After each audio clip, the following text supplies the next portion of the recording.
and privileged to be joining the support towards the wedding of Kyabazinga of Busoga.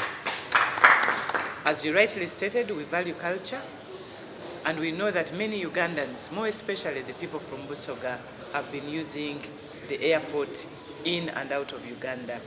And we felt strongly that this is the time for us to identify ourselves with Kyabazinga bwa Busoga, because it's one kingdom that values culture, but also it's a momentous occasion that we should not be left behind. So to us it's an honor, and we are here to hand over a small token to Kyabazinga. Omulimo basolozaayo emiliyoni da Uganda 10. Emiliyoni da Uganda 10 era nayidiire mu Uganda Airlines. Kuba sebo ninze eyagisabire ikirizibwere okulandinga kale ninze alina oba number 1 promoter okugitambuliramu era sebo obubaka ni buno.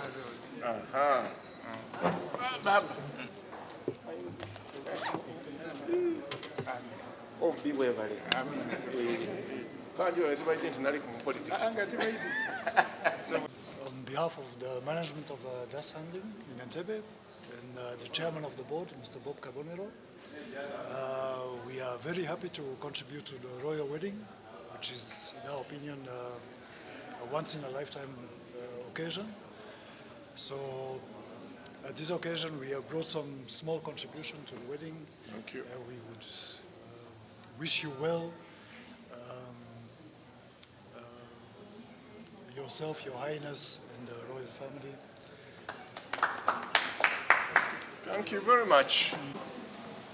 Ssentebe owakakiiko Baba ke yasiimira okuteekaho nga niika kali kutegeka embaga ya Kyabazinga no maama ine abantu Kyabazinga wa Busoga, Ekitibwa Patrick Batumbya, Baminisita abazwire mbwa Kyabazinga ba Busoga, tiimu ezwire Ekira College Butiki ng'abakulembeire niyo Benon Amagaza Kigenyi n'abayinaye, abamahulire mwena abali hano, baganda baisu, bonyoko baisu, bababa, bamama abali kutubona nga tuli mu isaza lya baba hano ku Sheraton e Kampala, ntuukya okubasugirya baba basugirye ino era musiimu ino kubiri kwabo mu maiso mu Busoga ne Uganda yona okulwa Kyabazinga ba Busoga. Nyemerera hano nga ntuukya okusiima kwaisu abataane baisu bano abazwire omwisomero lye mumaite mwena ery'e Butiki nga baleetere nga betwikire akabaasa ekebaza okwasya oisentebe waisu Engineer Patrick Batumbya. Mukama wange era ntumira nkoba tutandika ni gino aye after the wedding achairman bakolo okusimba emiti is not the end. Tujja continuinga okubona greening Busoga is the theme.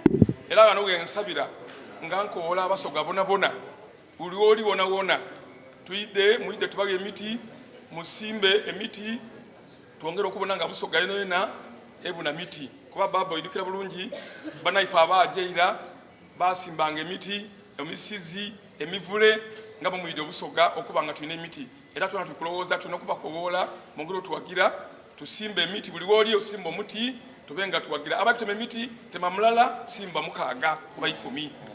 Baba Katukiro neyanziza nzo Kurut Alfred, Head of Internal Audit, National Forestry Authority.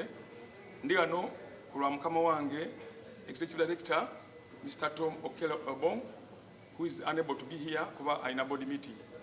Aye baba ndi kutwala mukisa kuno kuyoza mwenemu olw'embaga eno era wedding era twena ng'abatwala Ekitongole ekyebibira mu Uganda tuboinenga kitukakataku to kuba part of greening Busoga.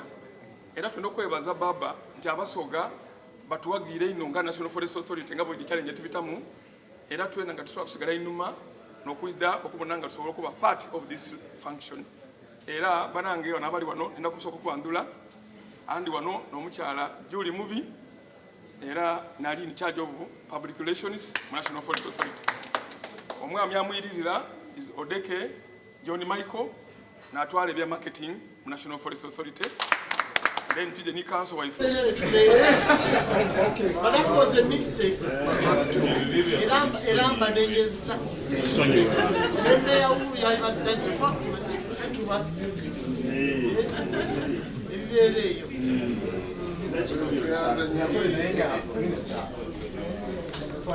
Import value of around $100 million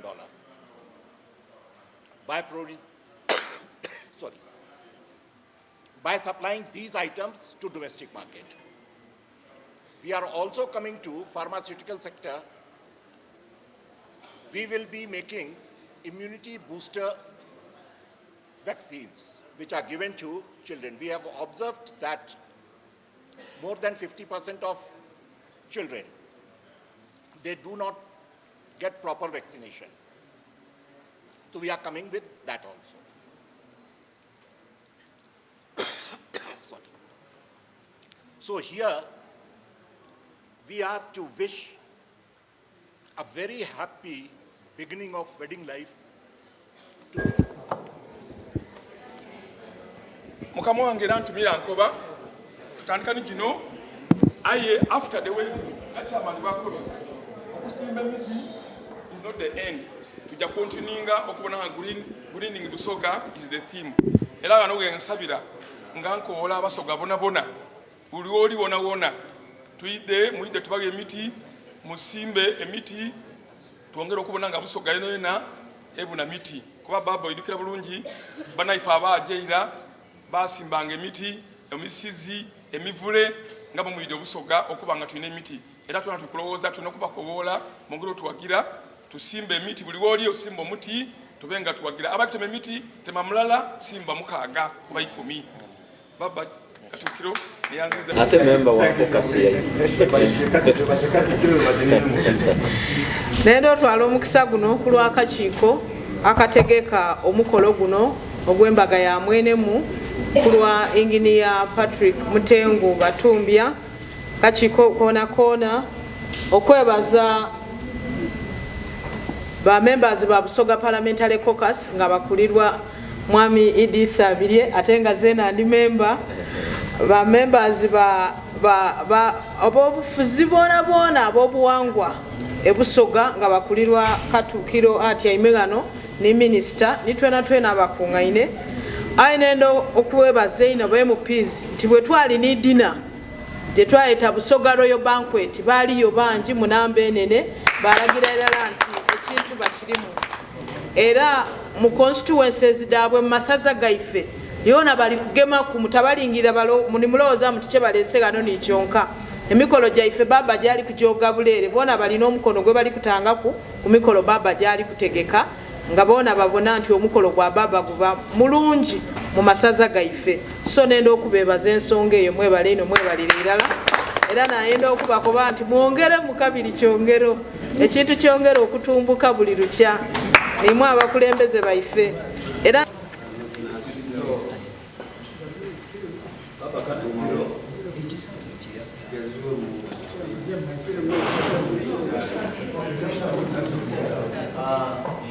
kuikirize tuweyo obubaka buno etulino nga tutaire walala nga Busoga Parliamentary Caucus kuba baba waife Kyabazinga wa Busoga gabulana byokubokuna era ni mama ine bantu kwegamba twena tusanuka ino okuba nti buli kimu kirikolebwa tukirimu Obusoga okwisana n'amaanyi okwida okwegaita kubana ife bona muiwanga n'okulya kwa iwanga abatukolera omulimo makula okuboneka nti omukolo gwa baba embaga ya baba bagitaire mwensa bajaniriza sawa dino wendogerera omukolo guno gufuuse a national tourism attraction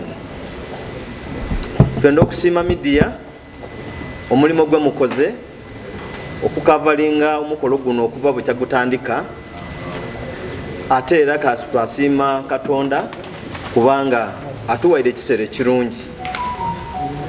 Twasiima banaife ababaka ba palamenti okuva ku luya kwa Busoga abagiire nga batuwagira mu mukolo guno mu mbeera donadona. Twenda okusiima gavumenti ya NRM ekuli Oweekitiibwa Pulezidenti Yoweri Museveni Kaguta